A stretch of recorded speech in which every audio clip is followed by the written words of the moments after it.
So in your opinion, as an architectural designer, what does sustainability currently look like in Toronto and also like around the world right now?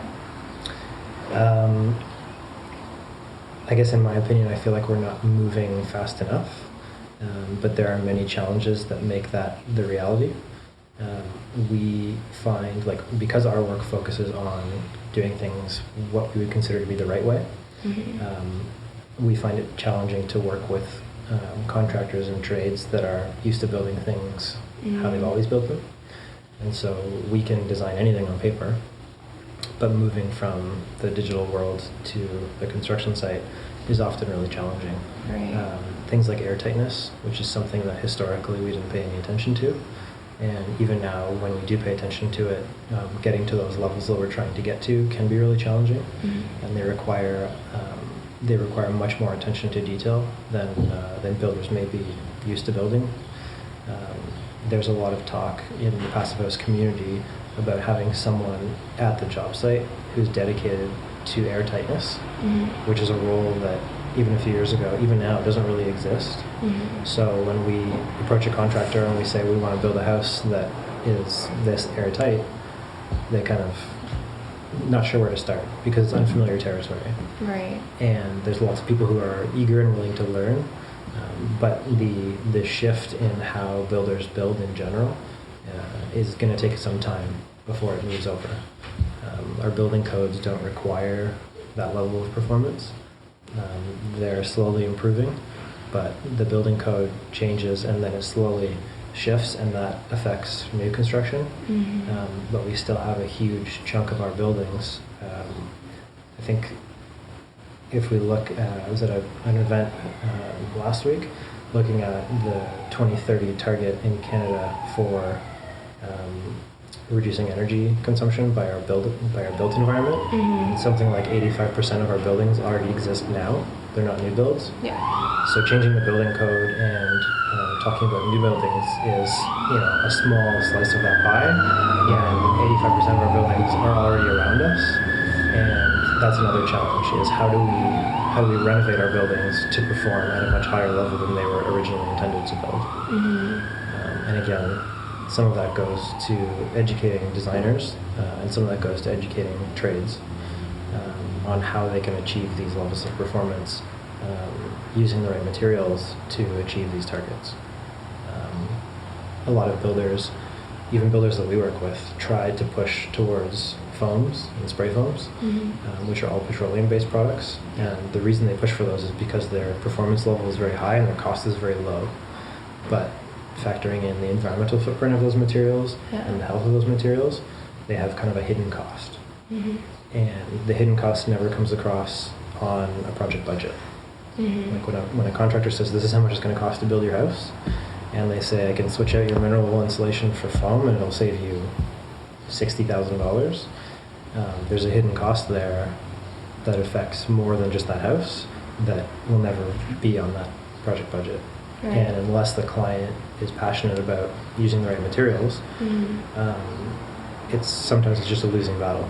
Yeah. So we can set out with the best of intentions, but until those materials are cost effective, it will continue to be a challenge in our industry. Right. Yeah. And do you think people are inclined to pay more for higher quality materials? Some people. It's still a challenge because everything the bulk of the work that we focus on is behind the walls, so you never see it. And it will make your house more comfortable. If you think of like an old drafty house in the winter, there's cold spots, there's some spaces that are really warm, there's some spaces that are cold and uncomfortable, and those affect not only the occupant's comfort but the quality of the building over time. Can lead to condensation and mold growth and things that will deteriorate the building over time very quickly. Right. And building a good quality home will usually avoid those things if done properly. So you'll avoid things like condensation and mold, but you'll also avoid things like cold, drafty spots, big temperature changes throughout the house, because there's not a lot of air moving in and out of the house. these benefits are a little bit less tangible than something like granite countertops. Right. So if you ever go to a condo sales center or a new home sales center, they're typically not offering you upgrades that reflect the performance of the house. They're typically offering you upgrades that affect the aesthetic qualities of the house. Yeah. So looking at different kitchens, different flooring, different countertops, different whatever. And those are the things that when, if I buy a house and I'm going to have my friends over for dinner, they're not going to see what's behind the walls. They're not going to see, the quality of my windows. Yeah. And there's going to be some people who, would show those things off and they'd say, look at these windows I bought. But look at what's inside my walls. Exactly. But the vast majority of people don't think that way. Right.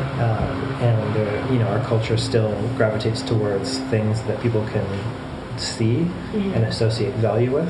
Yeah. And comfort and health in our buildings is not at the top of that list right now. Right. It's becoming more popular. Yeah. And more mainstream, but is still has slower. a long way to go. Yeah. And how do you feel about that? People don't want to take care of the well-being of their house.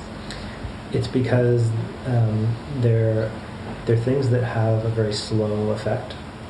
So building with foams won't have an immediate effect on your building.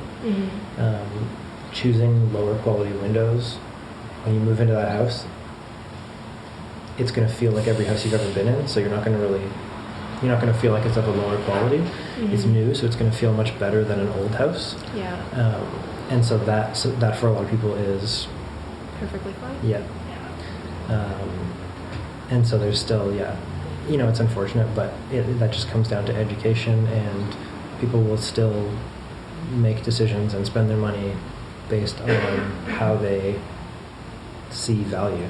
Right. And some people, we are very fortunate because we do get a lot of clients that associate value with performance. And they're interested in building homes that will have low energy costs, that will be comfortable for their families for the rest of their lives.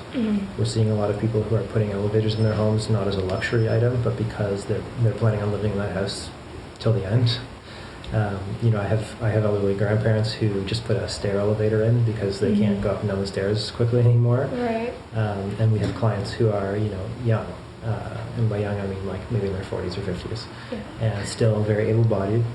Stairs are not a challenge. They don't think twice about them. But when you think about, injuries, aging in place, a lot of people live in homes and then they end up moving into a condo because they don't have to navigate stairs. And so these people are thinking, okay, how can I plan this so I can stay here forever? Which is a very interesting concept, and that is a lot of the type of clients that we see. But when clients are thinking about, I'm going to renovate this house, I'm going to sell it in 5 years, they're not as concerned about the long-term benefits. And so, especially in Toronto, where real estate is still a very lucrative investment, a lot of people are still thinking of property as an investment rather than as a financial gain rather than a long-term